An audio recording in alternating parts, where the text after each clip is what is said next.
Welcome, everyone. Imagine you're part of a team protecting vital secrets, or controlled unclassified information, CUI. Today, we'll walk through how you keep this information safe by following Identification and Authentication, or the IA domain. These requirements for CMMC Level 2 are crucial. Let's learn how CUI users like you can help keep our nation secure, one good habit at a time. So let's dive into the Identification and Authentication domain and how to stay compliant with NIST 800-171 and the CMMC Level 2 requirements. CMMC Level 2 builds on good cyber hygiene. The IA domain, it's all about making sure that only the right people, the right processes, and the right devices can access CUI.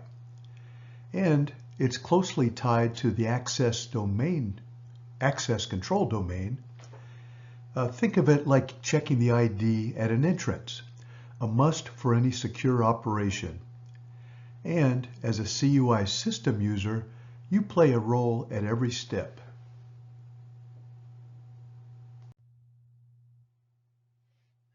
Let's meet Sam. She's our fictional CUI system user. Every day, Sam logs into CUI systems, sends CUI by way of email, and uses phones and laptops. Sam's routine actions keep CUI safe by following simple identification and authentication steps. Let's follow Sam's journey. IA Requirement 3.5.1 is all about identifying users, devices, and processes. Sam knows that every user, device, and even programs acting for users must have their own unique identifier. Think of it as a badge with a name. No shared badges. Never share your login. These are great habits that Sam follows and that we all should. Let's look at the details behind that requirement for identifying all the players. A, every person needs a user account. Sam uses only her own user account. B, some automated tools do things like for users, and those need identifiers too. And C, every device Sam uses, like a laptop or a phone, also has to be tracked and have its own identification. Always use your assigned device and account. Identification Authentication Requirement 352 is all about proving identity. Authentication is the process of verifying the identity of a user, a device, or a system before granting access to resources or information. Sam not only gets a badge, but must verify the identity to that badge. There are several common authentication methods. One is password-based, where users provide a secret password to verify their identity.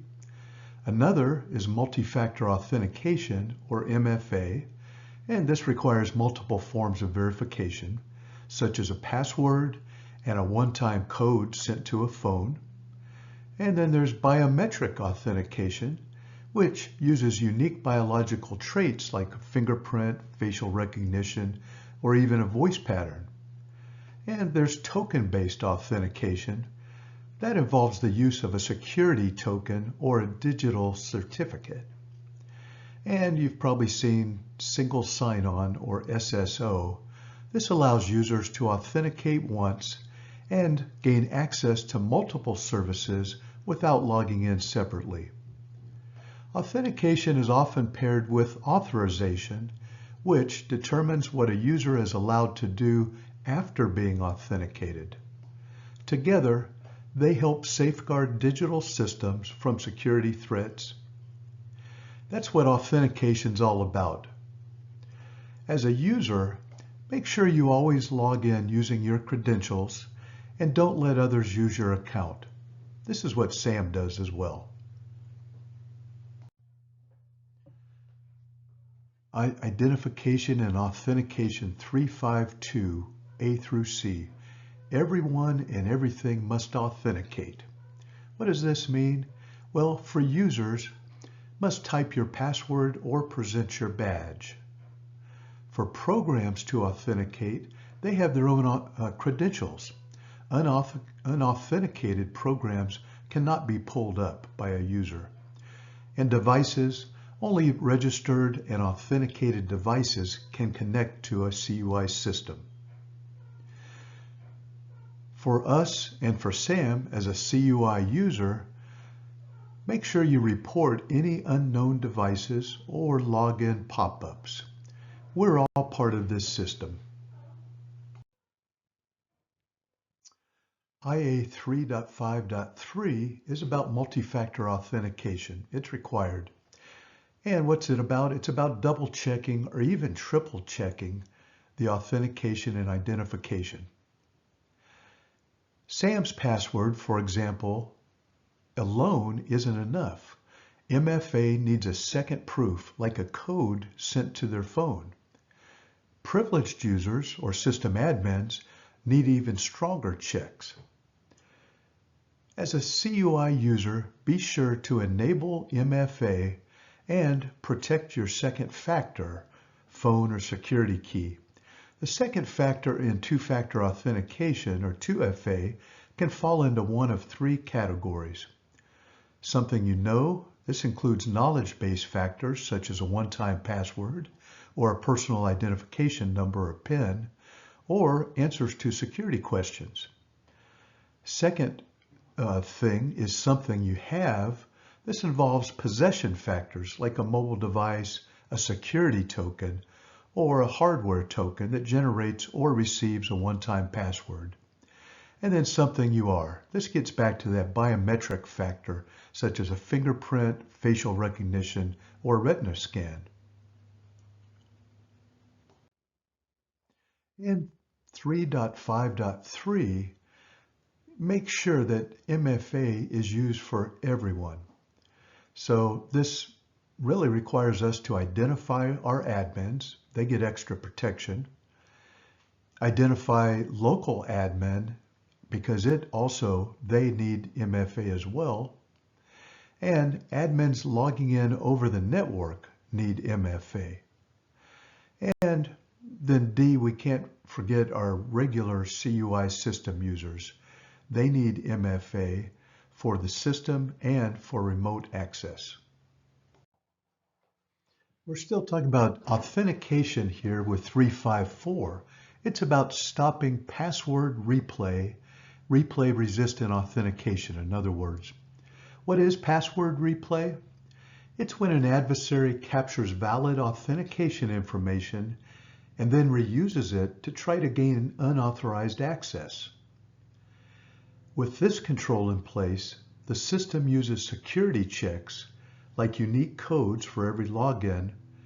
This is so that old logins can't be reused. Let's get back to our story with Sam. Sam's login cannot be replayed by hackers. As a user, she practices good practice that when she sees an odd login or feels something is wrong at login, report it immediately. It may be a sign of some adversarial actions. 355 requires us to not recycle IDs too soon, and good practice, maybe not at all. Sam's old account name won't be reused right away. There's a cooldown so that no one else can get her old identity by mistake. What's a good user practice as a CUI system user? When someone leaves, notify IT promptly so that accounts are disabled.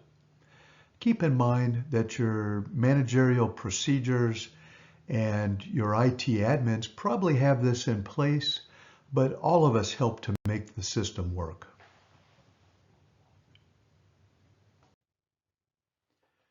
IA 356 requires us to disable unused accounts. For instance, after Sam hasn't logged in for a while, her account gets disabled automatically, and this stops hackers from sneaking in. As a CUI system user, let IT know if you'll be away for an extended period, and then promptly report unusual account activity. Requirement 3.5.7 is all about password complexity. Make it a strong password. For instance, Sam can't use a password like password123. She needs uppercase, lowercase, a number, and a symbol, and maybe something like over 12 digits. Use strong, unique passwords for each system. Keep in mind that a 20-character passphrase has never been hacked by brute force.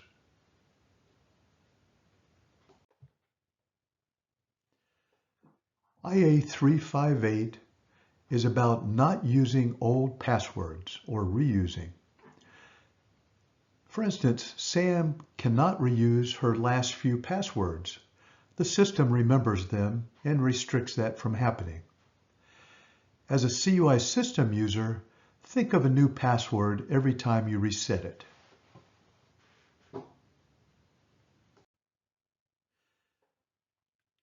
Requirement 359 is all about temporary passwords. They need to be changed immediately. For instance, if Sam gets a temporary password, let's say after an IT reset, she changes it right away. Never keep the temporary password. So a good user practice is to always make a new permanent password immediately. 3.5.10 requires us to keep passwords secret. In other words, encrypt everything. For instance, Sam's password is never visible. The systems store and send only encrypted or scrambled versions. That's if you have a secure system. As a CUI system user, never write down or email your password. This is where a password manager can be very valuable for us.